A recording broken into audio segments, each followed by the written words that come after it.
From the war-torn fields of the Revolution to the capital which he was a secret founding father, this is the Headless Podcast. I am, of course, your host, Wolfman Zach, and what is that coming over the hill? Why, it's the pipes, the drums, and the Christine piccolo. Zach, how's it going? Good, so we are talking about this episode. Ooh, as someone comes back. Ooh. Blood from the stone. That's right.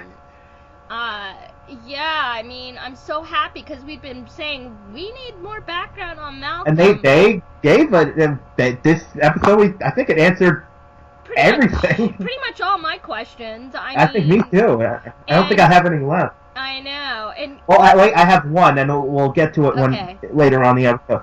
So I love how we have when we saw the Christian revival thing. It reminded me of an episode of Constantine where someone was using an angel feather to cure people, but it turns out there was bad side effects. I thought they were going for that here, but nope, straight up con. All right. Oh my God, I remember there was what brought it up for me was the X-Files episode. Remember with the kid that was supposedly. My sister was more into that than me. Oh really? I've watched some of it, but I wasn't like it's on this week. It's on anyway, but yeah, that's what I thought of. But I thought the minute I saw that tent, it was just phony baloney. I was like. Yeah, this isn't real. But then, of course, Snake Eyes shows up.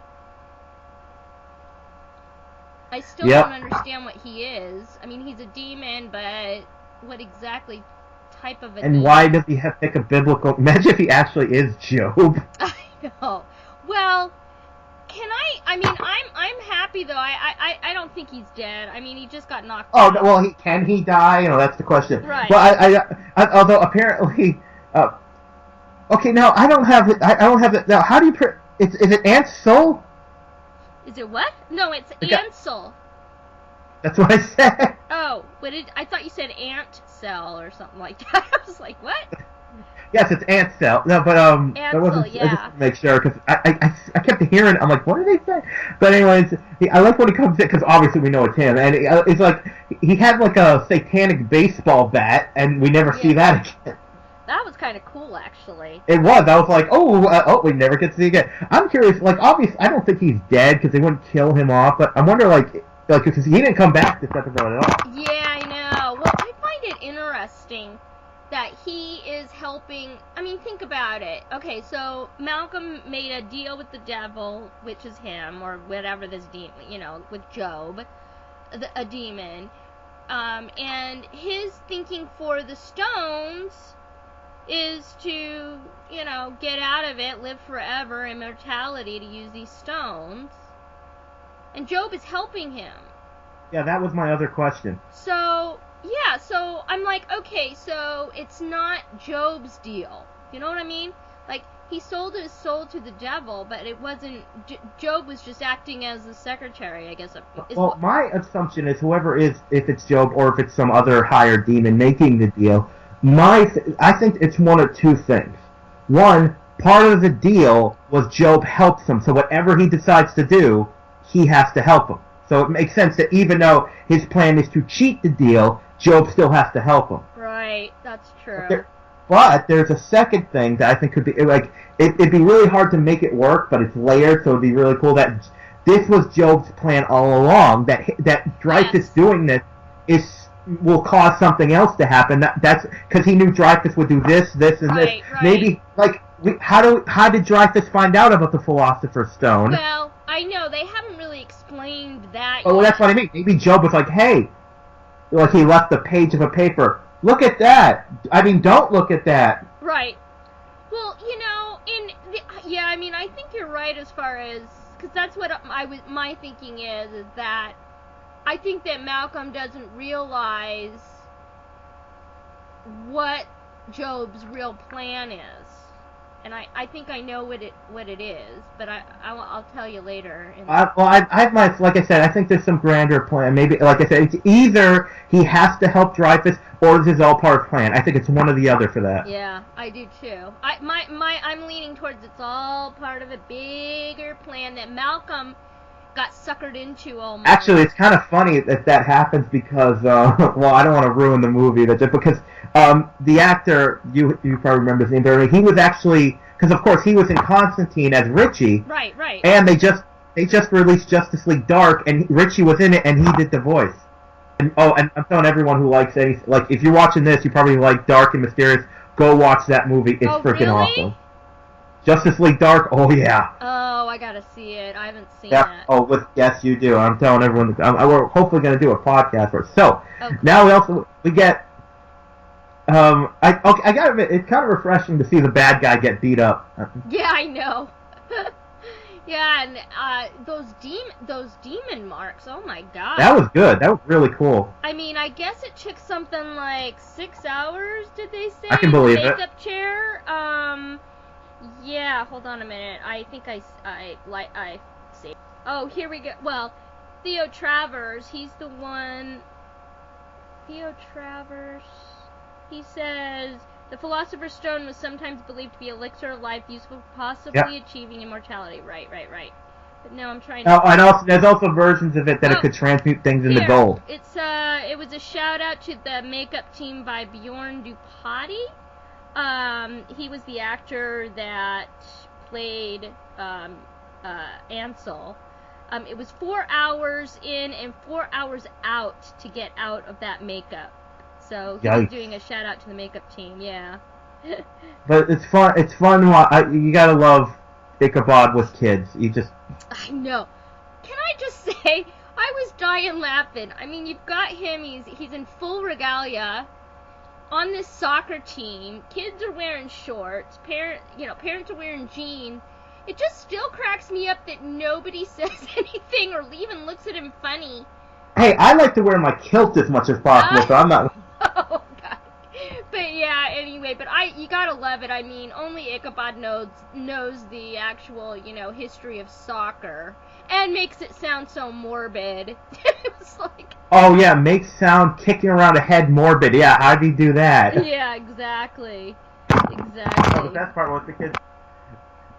Although I wanted to quite there was that weird little thing where she asked if Molly being good at stuff was because of her being a witness, and Ichabod's like, oh no, being a witness does not give special powers. Wouldn't the easier answer be she's only been a witness like 4 months? Well, this is the other thing. I mean, I hope that they're gonna explain why all of a sudden she was chosen, because I was thinking about that the other day. Abby was sort of born into being this witness. She was chosen at birth. I mean, it's a birth thing. I mean, Ichabod was supposedly, he was born a witness. And so now we've got Molly, who is a witness at the age of 10 or 11 now, out of the blue. And I hope they give us some explanation for that. Well, there actually is one that they could steal from another show. It comes to mind just as you're saying that. Buffy the Vampire Slayer. Yeah, I know. They could. They had the story that Buffy was just the one is the but then they had an episode where she chooses to let others, there are other girls that could have been the Slayer because once it was passed on, and so they could do something like that. There are other people that could have been witnesses, but just Abby was the one that was. There's different family timelines that tie in. Right. So, but there's only one. So something like that could work.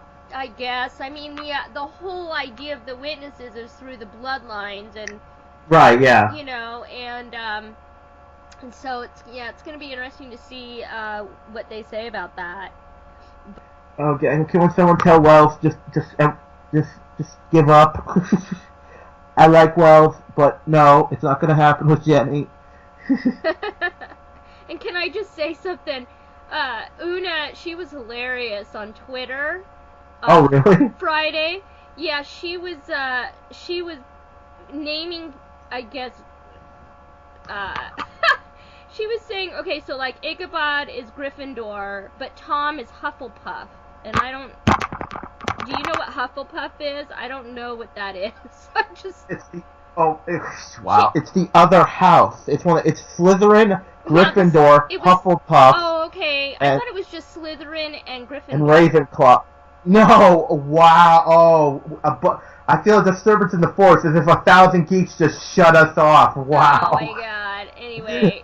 But yeah, no, I mean, I watched all the movies too, and I read Apparently, well, yeah, actually, if you're just going by the movies, I'm not surprised because the other houses don't even really get Oh, okay, that's why. Because it was like, well, I read the first 2 books of Harry Potter, but then I gave up, and then the movies came out, so it was like, but yeah, she says Diana is Gryffindor, Janina is Ravenclaw.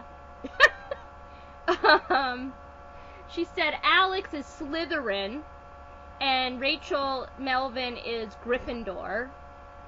Hilarious. She says Dreyfus is Slytherin, oh for sure, and Jeremy is Ravenclaw. If I saved that one. Yeah, she was hilarious, I'm telling you. Anyway, she's a kick, that kid. Let me see if I can find the other ones. Here we go.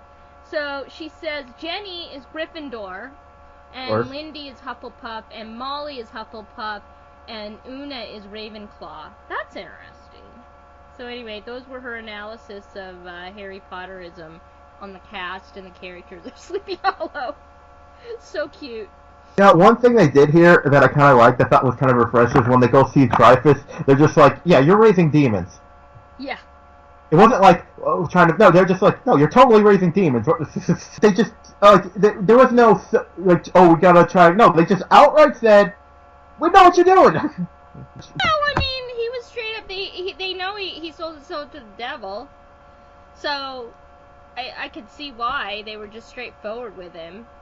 But then, didn't you love the fact that Malcolm, Mr. Cool, Calm, and Collected, was freaking out when they got locked That's my down? next note. I loved it. It was great. I put seeing the villain worried. I'm like, that is cool. Well, yeah, because it shows that A, he's human, okay, and B, his backstory is, you know, he just didn't want to lose everything that he worked for. He was jealous of his partner because he was getting all of the accolades. And so you kind of saw him be more human than just this horrible, evil, because really that's all it is. He isn't really horrible and evil right now. No. He's just trying to figure out, you know, how he can get out of this deal, what he has to do for that.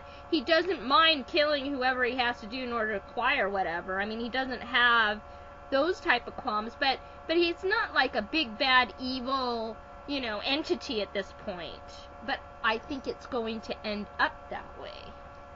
I did like how Diana's like because it's like that's your dead partner on the camera. It's not like he can explain that away, you know. I know, and you know the way that he just went in there and like their eyes are all when they were looking at the computer guys, the eyes are all like burned out of their heads or whatever. Ugh, gross. And one of my favorite lines for the episode is when he was trying to weasel out and say, "Well, we can just stay right here." You know. Oh yeah. This is the safest place to be, and Ichabod's like, "We will not stand idly by whilst innocent men suffer for your sins." I mean, I love that line because it's just. Oh, and then when he says about innocence, Dreyfus is like.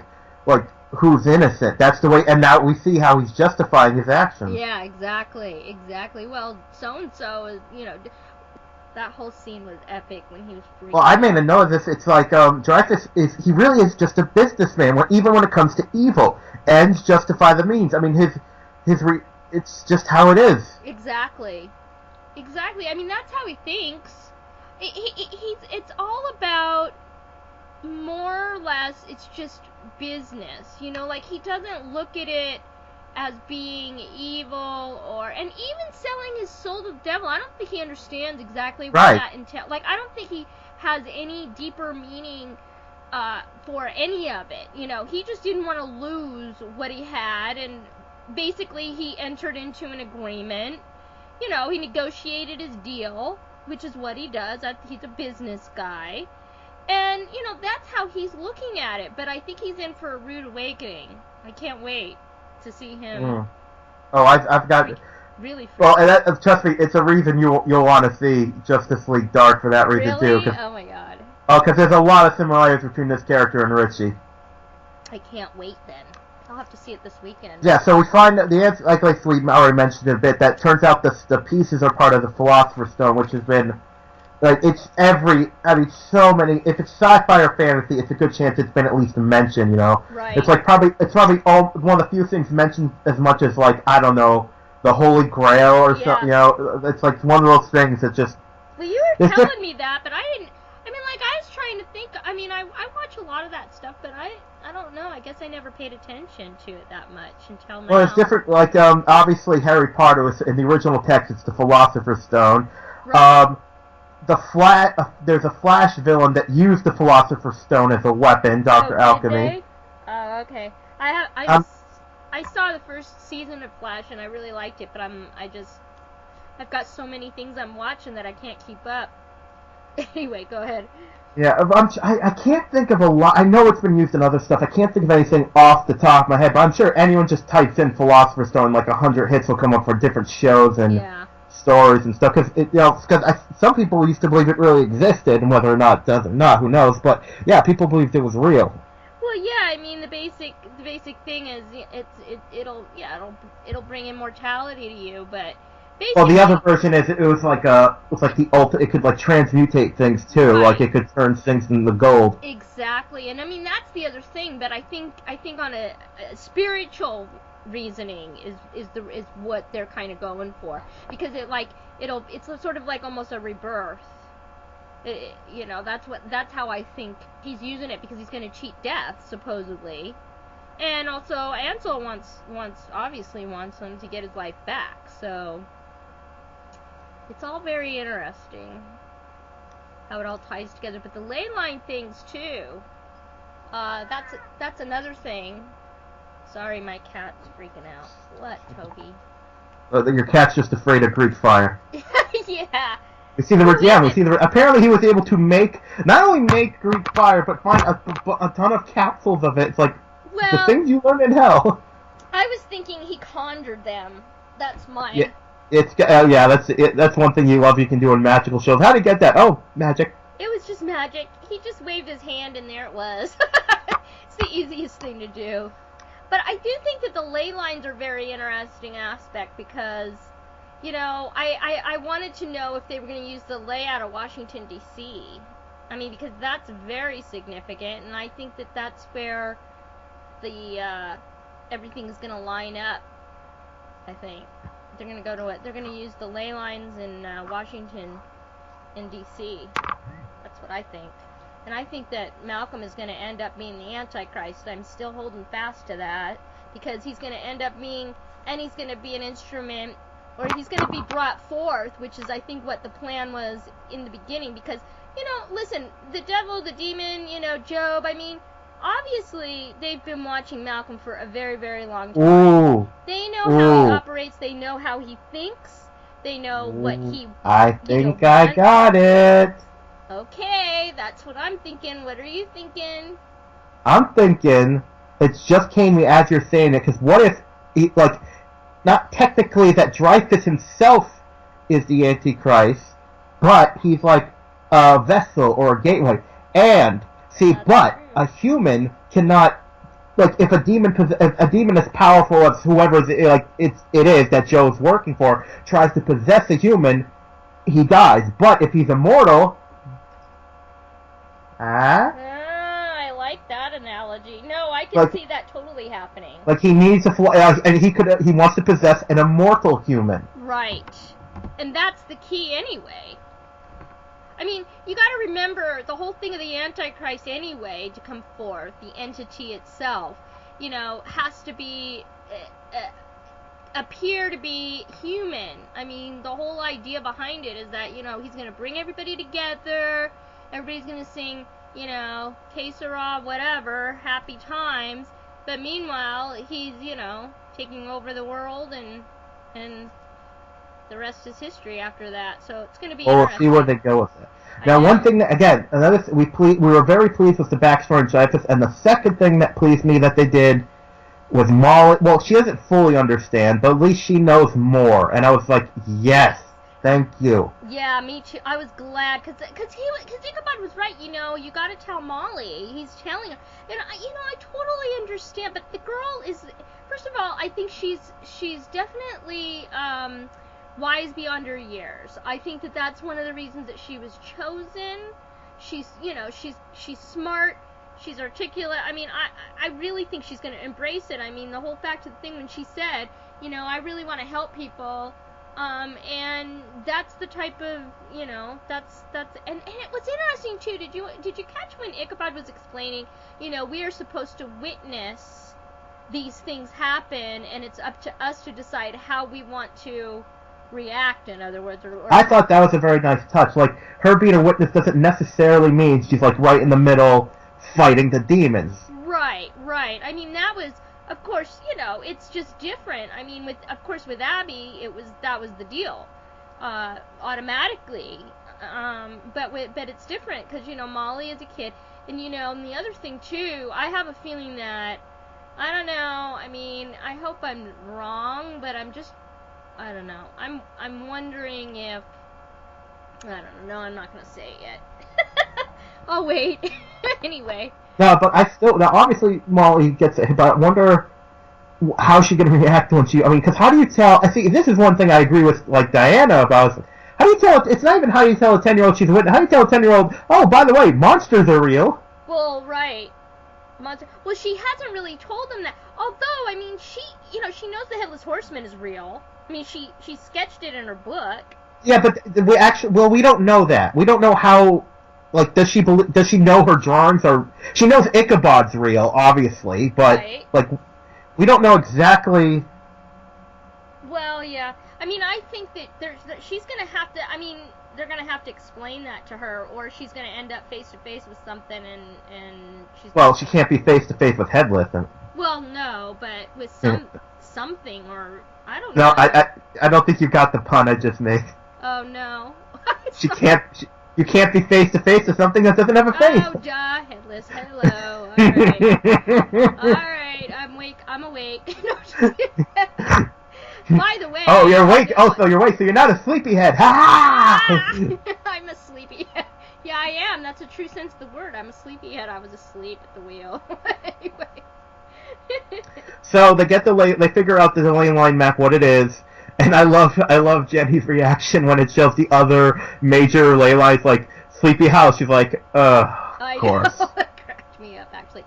And by the way, so don't you love the architecture, the place in which Malcolm's corporation is? The building that they're using? Yeah, I mean, you mean like the stone structure? Well, the actual, when they first get there and they're walking and there's all those windows and then his office and everything like that. And I asked the writers about that, and I believe they told me, I'm looking for the tweet right now, I think it's the lobby of Dreyfus Enterprises was shot at the High Museum in Atlanta. I just think that's cool. That's cool because it's a great building. I just like the architecture of it, the grandness of it. It seems so grand, Malcolm's supposed to be grand. So I was quite pleased with this episode. Oh yes. What did you think? Go ahead. I was going to say they answered a ton. There's of course the questions I have left, but I'm not like, oh my god, why have they answered me? Like, what's going on with Joe? Because I think we're gonna know. We're gonna find out. It's gonna be and I think I'm right in my theory, so we'll see.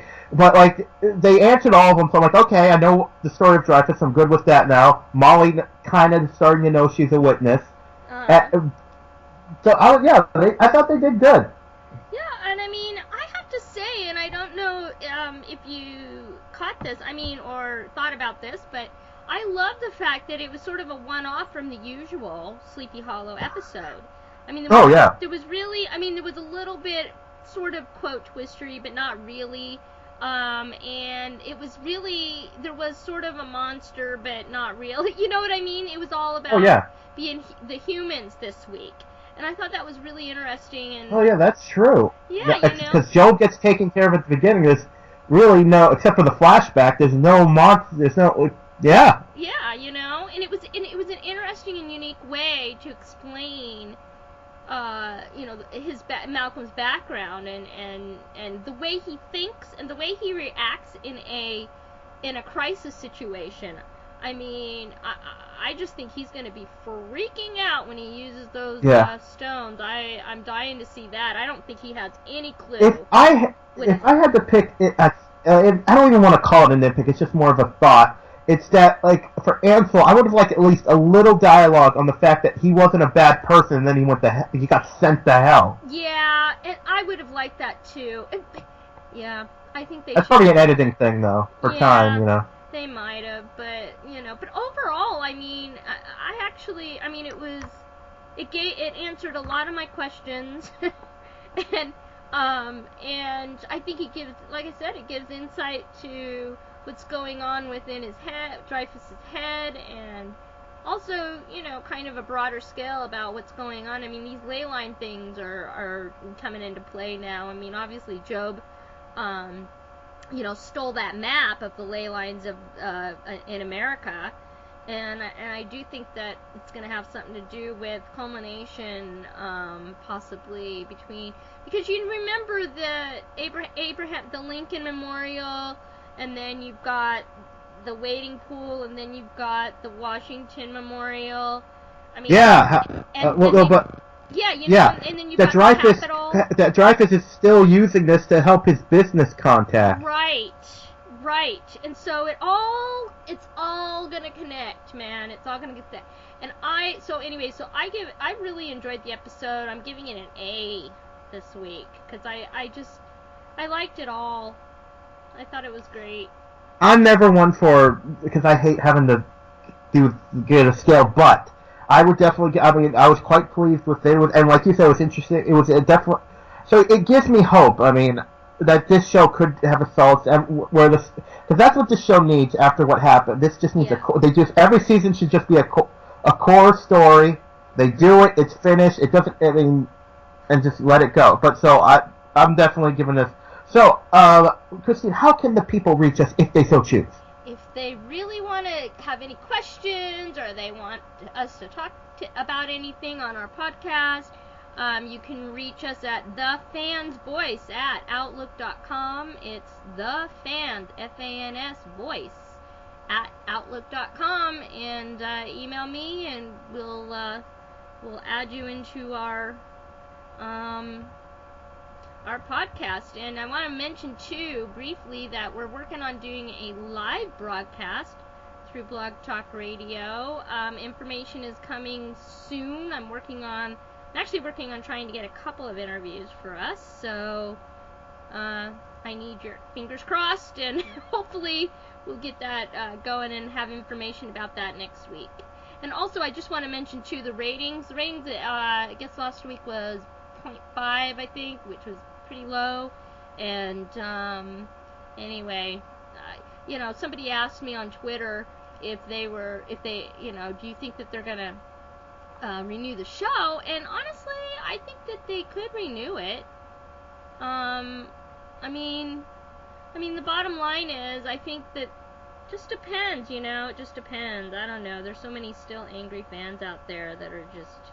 Yeah, I meant for a lot of reasons. I can't blame them. Yeah, me too. So anyway. I want to do that for a countdown. The top 10 shows where like either like they just lost their way.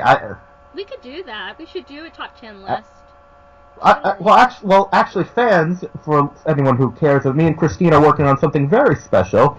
Where Christine is helping me bring my web series to life. So we got some good things in the works. So we'll see what happens with that. Yes, it's going to be fun. I can't wait to get that going. Well, that's all for this week. And remember, everyone, we are the witnesses, keeping watch as the third tribulation unfolds in our nation's capital. And until it finishes, don't lose your head.